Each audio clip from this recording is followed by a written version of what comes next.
Hello class, and welcome back to my messy living room. It's a beautiful Friday, the days are getting longer. The question of the day is, I just got this new plant and I want you to tell me what I should name it. It's a succulent because those are the only things I can reliably keep alive. It's from Trader Joe's and it's got a cute little pot. Does it have drainage on the bottom? It doesn't have drainage on the bottom. Great. By the time you're watching this video, you should have submitted a 5-page rough draft to Blackboard. And now you're probably wondering what the hell you're supposed to do with it next. So that's what we're going to talk about today.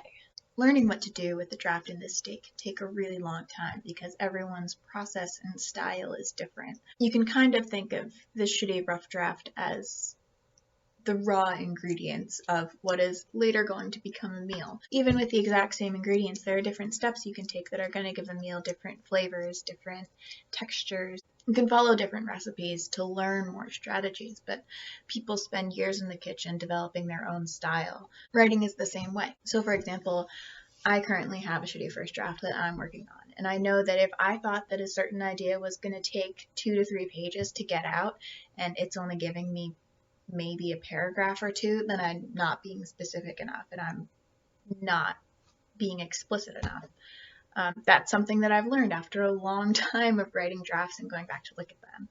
So I guess my first tip is to not feel discouraged if you can't look at your draft and know exactly where it needs to go right now. It'll come with time, it'll come with practice. You'll get there. Another tip that all writers benefit from is distance. You need distance from your first draft before you can go back and look at it critically. Just like painters need to take a step back from their work when they're doing little itty-bitty details, you need to take a step back before you can really revise anything that you've written. So for this draft that I just mentioned, that meant taking a week and not touching it, not looking at it. For your draft, you're on a shorter timeline and it's a shorter piece of work. You probably don't want to go anywhere near it until at least Saturday, but probably Sunday. And that's if you want to revise anything before the peer review at all, which you don't have to do. If you've ever been in an argument where you realized halfway through that you were wrong about something, but felt so committed to winning the fight that you doubled down anyway, you know how important it is to get a little bit of space and perspective. So part of your homework for this weekend is to genuinely do nothing to your draft. Don't even think about it. Don't even go near it. I don't want you to be in the same room as it. That way, when the time comes and you do go back to it, you have a little bit of perspective because you took that distance to get it. Now, say Sunday night comes and you really want to fix something up before you send this out to your peer reviewer because you just know it's a mess, or because you think it can just be better before it goes out and gets some feedback. Now what can you do? One thing you might try is glossing your paper, and that means going through, looking at it paragraph by paragraph, and writing in the margins in as few words as possible what that paragraph is about. After you gloss, you take all of those little bits and you write them down in a list separately. And that's a good way to look at the overall structure or organization, or even the ideas that you keep coming back to. If you're still in sort of like a brainstorming, I'm not really sure what I'm writing about phase, you can gloss your paper to look at what you naturally keep returning to. Another thing you can do is to read through your paper and see if you've told a story or if you've just talked about ideas. As I've said in class before, social narratives are a storytelling genre, and that can get lost in the first draft, which is okay. That's what first drafts are for. If you haven't really told a story, then try to sit down and think about what moment in your life stands out to you. What is the first one that comes to mind as an example of what you're talking about? And one more tip, if you're feeling really lost, you don't think that you came out of this shitty first draft experience with any sort of real raw ingredients for a social narrative, is to try free writing again. We practiced free writing in class the other day with the Things I Love exercise. So in class, we made lists of things that we loved. You picked one, I timed you, and I had you write without stopping until the timer ran out, even if you had to write, gibberish. The second part of the free write was to read back, pick one sentence, and use that as the beginning of a new free write.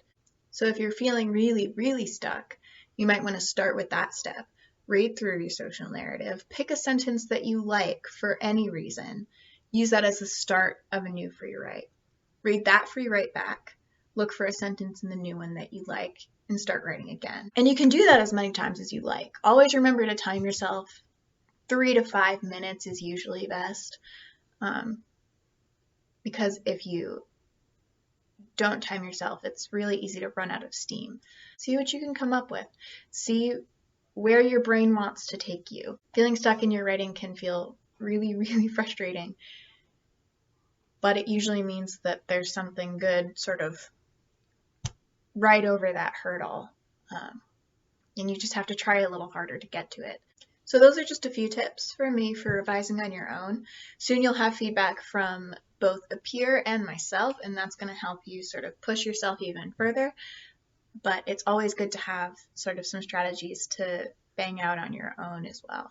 On Monday, we're going to do a virtual peer review, and the way that that's going to work is like this.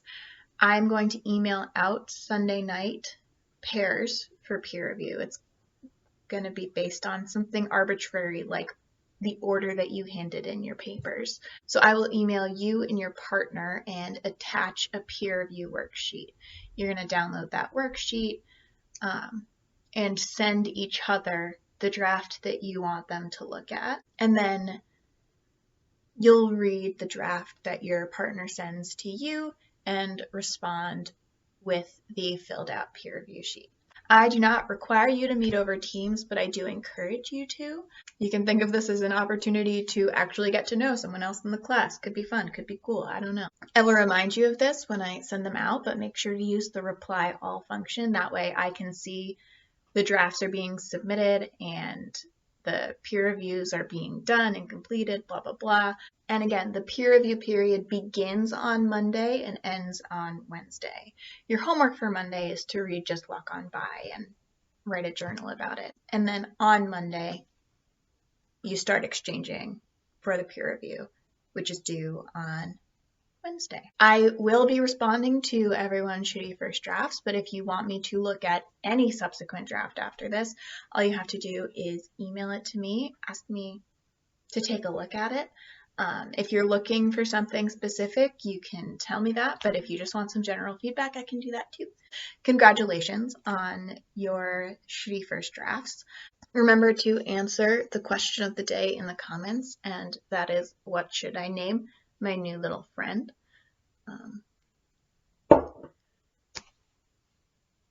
And I will see you all on Monday.